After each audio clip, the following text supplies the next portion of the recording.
مصلحا ومجددا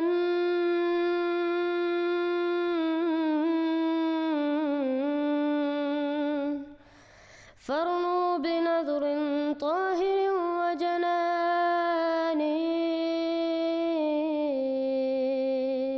Assalamu alaikum wa rahmatullahi wa barakatuhu. For many years, the Khatm Nabuwat Maulvis have taken every sign of the latter days relating to the Messiah in the literal sense, including the donkey of Dajjal. Alhamdulillah, one of the most famous Sunni researchers, Muhammad Ali Mirza, has accepted that the donkey of Dajjal is the airplane and modern day transportation. یہ لد ابھی بھی بہت بڑا city ہے اور almost آج سے 50-60 سال پہلے اسرائیل نے انٹرنیشنل ایک ایئرپورٹ بہت بڑا بنایا اس لد ایک گمنام سی جگہ کے اوپر. کوئی وہ شہر بھی ابھی آباد ہوا ہے، وہ ایک قصبہ ہی تھا.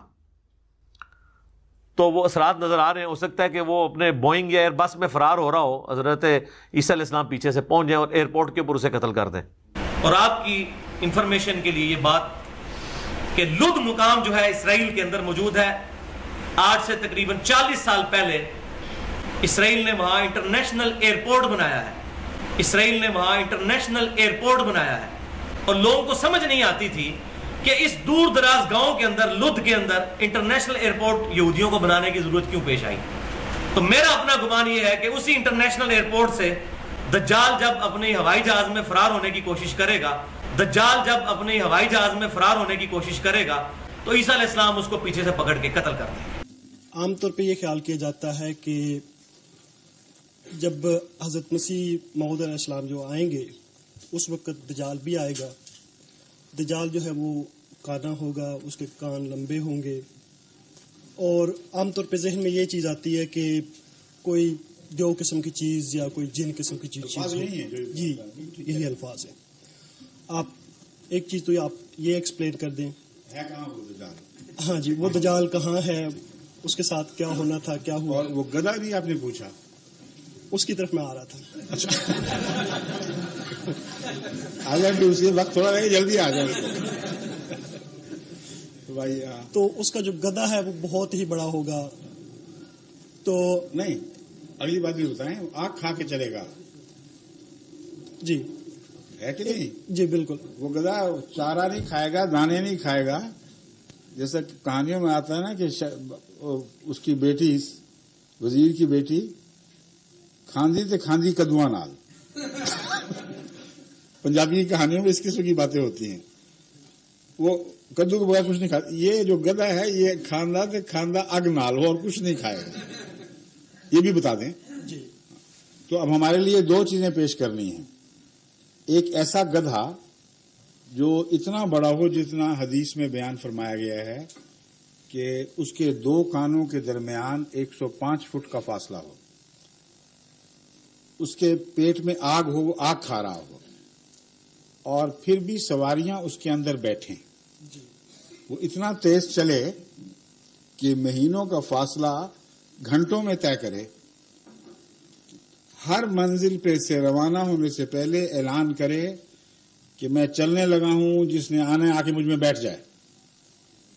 وہ خشکی پر ہی نہ چلے، سمندر میں بھی چلے، اور سمندر میں چلے تو اتنا بڑا ہو جائے وہی گدھا کہ اس کے اوپر دجال گندم کے یا دوسرے رزق کے پہاڑ بھیجے ان قوموں کی طرف جو اس کی سرداری تسلیم کرتے ہیں، اور غیر بھوکے مر جائیں، اس کو پرواہ نہ ہو.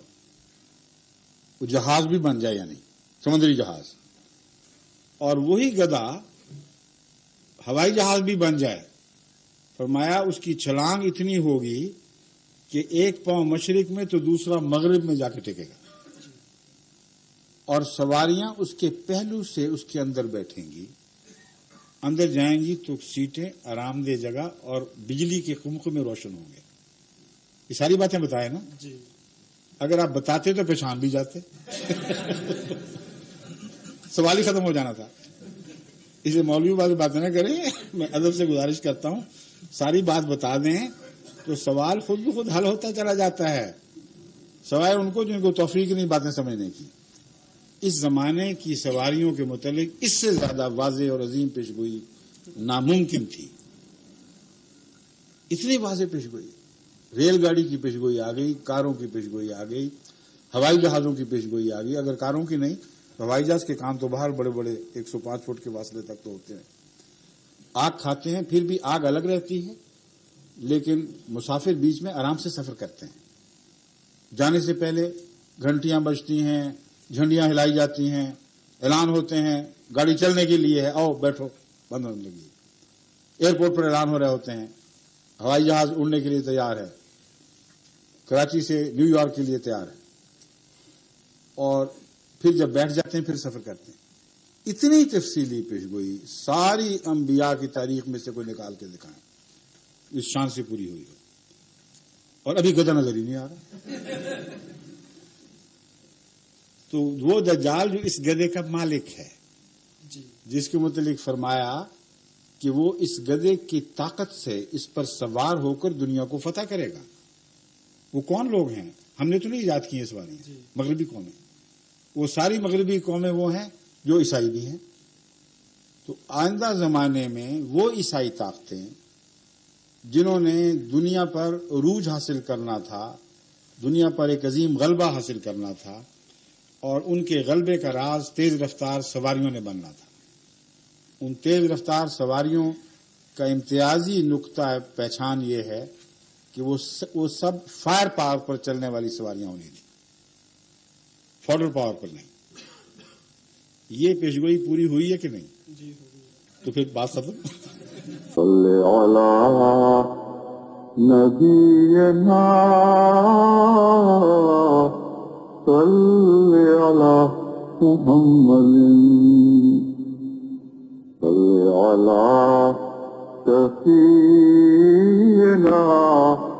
صلی علی محمد بلغ العلا بكماله كشف الدجى بجماله